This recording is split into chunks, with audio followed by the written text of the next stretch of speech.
Women don't belong in Warhammer. There shouldn't be female Space Marines in pink, and washes are no valid painting tools. If you think like that, you can go. When you're done with that, you can go right again.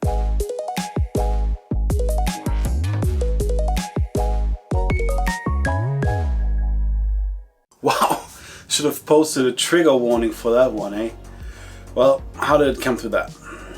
First of all, I had a discussion with a good friend and we talked about washes. And washes are a valid tool and you should not neglect them. Second of all, I wanted to make a kill team for my daughter. Should I give her some Krieg or Orcs? No, I wanted to make something that is fitting for her. So I decided to make some pink female Phobos Marines. So let's jump right in how these female Marines came to life. I backed a Kickstarter with female alternative hats, which was awesome. I just printed them and I added some parts from another Kickstarter just to switch out some backpacks and shoulder pads and stuff. Okay, fair warning, I am using an underpainting technique with the airbrush in the first steps, but you can skip that. Just prime them black, give them a zenithal. You can do all of this with a spray can and then just add the purple contrast paint. I'm doing that for artsy-fartsy reasons and trying stuff out, but you can totally skip that. This step is also totally doable by brush, but it will just take longer. Paint a pink base tone right on the top of every area that you think should be pink and not in shadows. So people will tell you that washes are not a pro move in painting. What's that? That's stupid. I even see a good use for washes in display painting. What about a good panel liner? Have you tried to paint like chainmail?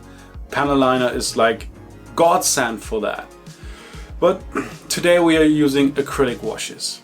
And in the good old fashioned way, just slobbering all over the model. On these minis I'm using a purple wash. And all I'm looking out for is pooling on raised areas. I don't want that because that should still be highlights. But if you put a wash on, it will automatically sink into the recesses, and I think a wash is a perfect tool, especially for army painting or batch painting like I'm doing here with my female Phobos Marines. These minis now have a lot of lovely details, especially with the extra parts and the added female heads. So there's a lot of base coating for faces, horns, leather, metallics. Everything needs a solid base coat. And yes, I am a huge sucker for futzing around. I couldn't stop. I mean, there's a base coat on every little detail now, but what should I do? Leave it like that? No, I want them to pop. So I decided to take my time and basically highlight every single area. There are so many cool details on these models that I needed to paint them. The skulls especially, I took my time with them, started with a dark base coat and then highlighted them up, just to make them pop. I took some time on the faces to highlight them as well, because the faces are the parts on the miniature that actually should pop out when you look at them. Faces are really important. But all the other parts like wings and metallic stuff also got their highlights and their base coats. I was lost in details. Guess what? This video is about washes, so what did I do next? Of course, all the parts that are highlighted, especially highlighted up more than it would be necessary, all got a wash. Because first of all, the washes will go down into the recesses and give me nice shadows, and also will tone down all the too bright highlights, because washes always stain the whole surface. At least acrylic washes do. We mini painters have access to so many cool tools, so I decided to use them. What a shocker. I mean, we got stuff to paint lenses with, and I used that. I painted red lenses, I painted green lenses, I painted radiation on the mine to make it look extra cool, glowing effects on eyes and the skull, yes please, glowing effects on screens and buttons and lamps and stuff, yes, I want that. This will make the miniature really pop on the table, these small pieces of pop color. Hold on, don't run away now. They are not finished. I'm just showing you some parts of how they look now. But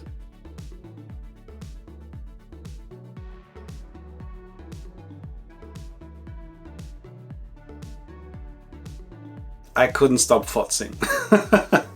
I wanted to make the armor pop a bit more, so I decided to futz around with the armor. You can skip this step, they are fine as they are, but I wanted to upgrade the armor a bit, paint in some details and stuff. They are battle ready as they are, but if you want them to look a tad nicer, start futzing. Well, futzing around in this case ain't nothing special.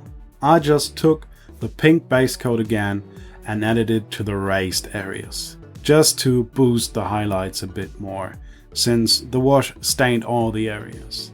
Then I added some white and painted a smaller area, and then I added some more white and painted an even smaller area, so I got up to a really nice highlight. I've done that to a lot of parts on the model, like on the skulls and some other details, but I think the armor needs to stand out a bit more. I think faces on miniatures are really important, but in this case I think the armor deserves some love too. If you're looking for a pretty chill community that is supportive, understanding and helpful, please feel free to join the Discord. The link is down below. I wanted these models to really stand out, so I gave them a coat of gloss varnish, because gloss varnish picks up the shine and the armor looks really polished. Problem is, if you apply that with the airbrush, everything else shines as well. And I don't want that for the leather, I don't want that for the faces and for some other parts. So put on your gloss varnish, let it dry, take a brush, take a matte varnish and put that all over the parts that you don't want to shine. You know what my favorite kind of washes are? The Army Painter tones. There's a set of tones, but there are 4 tones that just darken down stuff. And if you have like small areas on a model that just need to be toned down a bit, like dark tone, strong tone and all the other names of them, you don't need to mix a special color. You can just use this filter of tone and lay it over the area that you want to darken down, and that works pretty well. I guess you might want to see them without my face in the way, so let's get over and take a look at the girls, right?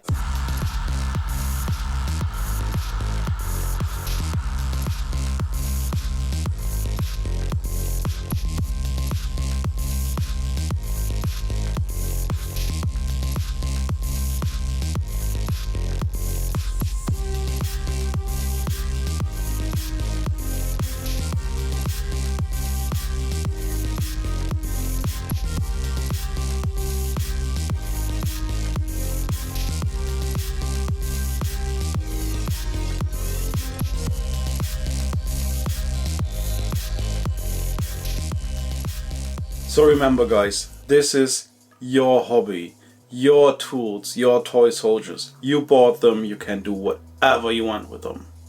If you're in a group of friends that support you in that way, play the games how you want to play them. There may be tournaments that won't allow you to use your 3D prints, your kit bashes, your non-canon miniatures, and I think they have a right to do that, but I think they shouldn't. It doesn't matter, it's just a game. Yeah, there's lore and stuff and immersion, but you could open up, you could make tournaments for people that wanna like really stick to the lore and people just wanna stick to the game. I don't see anyone getting hurt in that. But if you enjoyed this video and could excuse my hot temper about this topic, please feel free to like, comment, subscribe. You know, this will really help my channel, help me grow my community. And yeah, thanks guys for watching. See you on the next one. Bye bye.